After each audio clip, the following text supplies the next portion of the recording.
Hola, ¿qué tal? Y bienvenida de nuevo. Seguimos con nuestra exploración de esos libros que, bueno, que nos marcan, que nos empujan a correr y a reflexionar. Hola, ¿qué tal? Ya hemos desgranado juntos algunas joyas, ¿verdad? Como Nacidos para correr, De qué hablo cuando hablo de correr, Mal de altura o Correr, comer, vivir. Exacto. Y hoy nos sumergimos en una historia que, a ver, aunque no trata de correr en el sentido literal, explora la misma búsqueda. La búsqueda de límites. Esa búsqueda de límites, de autenticidad y de conexión con la naturaleza que mueve a tantos corredores de montaña. Hablamos, por supuesto, de Hacia rutas salvajes de John Krakauer, la historia de Chris McCandless. Nuestra misión hoy es analizar esa huida a lo salvaje y ver qué paralelismos, qué lecciones y, ojo, qué advertencias podemos encontrar para la comunidad de trail. Una historia que, bueno, ha generado tanta admiración como controversia. Es un terreno perfecto para la reflexión, la verdad. Bien, para quien no conozca la historia, pongamos las bases.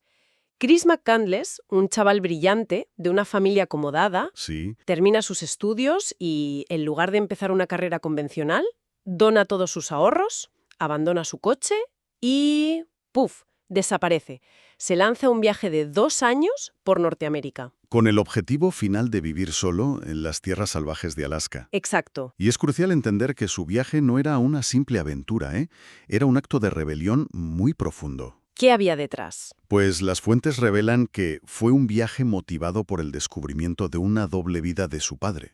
Una hipocresía que básicamente resquebrajó su mundo. ¡Ostras! McCandless se obsesionó con la verdad, con la honestidad, y se postuló a sí mismo como el antídoto a esa falsedad que veía en su familia y por extensión en toda la sociedad. Y claro, se empapó de autores como Thoreau, Jack London, Tolstoy, que exaltaban la naturaleza por encima de la civilización.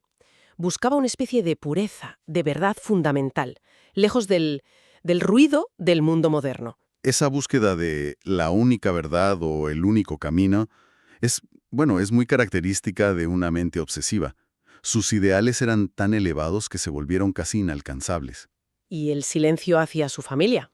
Fue una forma de venganza, sí, pero también le dejó completamente solo con sus propios imperativos, con una exigencia interna feroz que lo condujo a Alaska. Buscaba una gran comunión con la naturaleza, una fusión donde los límites del yo, pues, se disuelven. ¿Vale? Y aquí es donde se pone realmente interesante para nosotros. Tenemos a McCandless, el purista que rechaza todo lo material para fundirse con la naturaleza. ¿Sí? ¿Y si lo comparamos con el corredor de ultradistancia de hoy? ¿Qué vemos? Pues vemos un contraste fascinante. Algunas corrientes de pensamiento actuales describen al atleta de élite, y específicamente al ultrarunner, como una especie de atleta posthumanista. Espera, espera. ¿Atleta posthumanista? Desarrolla eso. Ya no es solo una persona en la naturaleza, es alguien que busca superar los límites humanos a través de la ciencia, de la tecnología y de una preparación metódica hasta el extremo. Claro, es una paradoja tremenda. McCandless quema su dinero, abandona el coche, mientras que un corredor de ultratrail moderno puede invertir miles de euros en, no sé, zapatillas de carbono, relojes GPS con mapas. Nutrición de laboratorio, equipo ultraligero. Exacto. Uno busca despojarse de la tecnología, el otro a menudo la integra para poder llegar más lejos y más rápido. Has dado en el clavo. Y esto refleja un cambio mucho más amplio en el deporte. Hemos pasado de ese ideal clásico casi romántico a una lógica posmoderna centrada en el rendimiento, en superar marcas. Y en ese contexto, McCandless. Es una figura anacrónica, un rebelde contra la propia evolución del deporte y de nuestra relación con el entorno natural a través de la técnica. Entonces, ¿qué sacamos en claro de todo esto? ¿Qué lecciones puede extraer una persona que corre por la montaña de la historia de McCandless y de este contraste? Pues empecemos por las advertencias, que son las más evidentes. El gran error de McCandless fue subestimar a la naturaleza. Totalmente. Su final trágico no se debió a un gran desastre natural imprevisible, sino a una cadena de errores prácticos. Errores de bulto, diría yo. No saber que el río crecería con el deshielo impidiendo su regreso, la posible intoxicación por ingerir plantas incorrectas. Es el peligro de la arrogancia, de creer que el idealismo y la fuerza de voluntad son suficientes. ¿Sí? Es el equivalente a un corredor que se va a la alta montaña en invierno con zapatillas de asfalto y sin frontal, creyendo que puede con todo. La naturaleza no entiende de intenciones. Exactamente. La naturaleza exige preparación, conocimiento y, por encima de todo, humildad.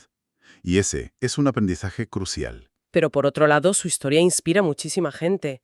Hay algo en su búsqueda de autenticidad, en esa necesidad de probarse a sí mismo y de vivir una vida con un propósito más elevado, que resuena muy dentro del espíritu del trail. Sin duda. Y ahí llegamos a la lección más poderosa y a la vez más trágica de su viaje. ¿Cuál dirías que es? En sus últimos días, debilitado y solo en aquel autobús abandonado, McCandless subraya una frase en un libro de Pasternak y anota al margen: la felicidad solo es real cuando es compartida. Uf, es que esa frase... Es tremenda. Ese es el punto clave.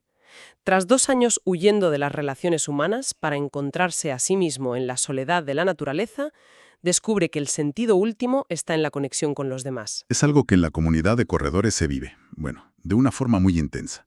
La camaradería en la línea de salida, la ayuda en un avituallamiento, la celebración compartida en la meta. Es la pura encarnación de esa frase. Al final, el corredor de montaña moderno, creo yo, se mueve en un equilibrio entre estos dos polos.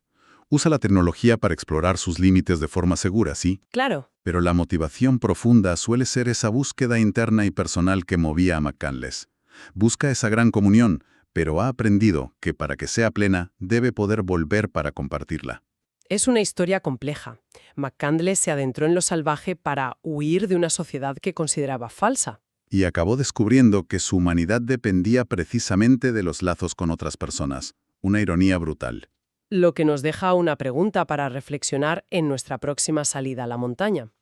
A ver, ¿En qué punto nuestra búsqueda de límites en solitario se convierte en una huida? ¿Y cuándo es un verdadero encuentro con lo esencial? una pregunta perfecta para rumiar mientras se suman kilómetros. Si os ha gustado este análisis, invitamos a que le deis a me gusta y a que escuchéis los otros episodios del podcast Corre, Lee, Vive, donde seguimos explorando libros que nos inspiran a movernos y a pensar.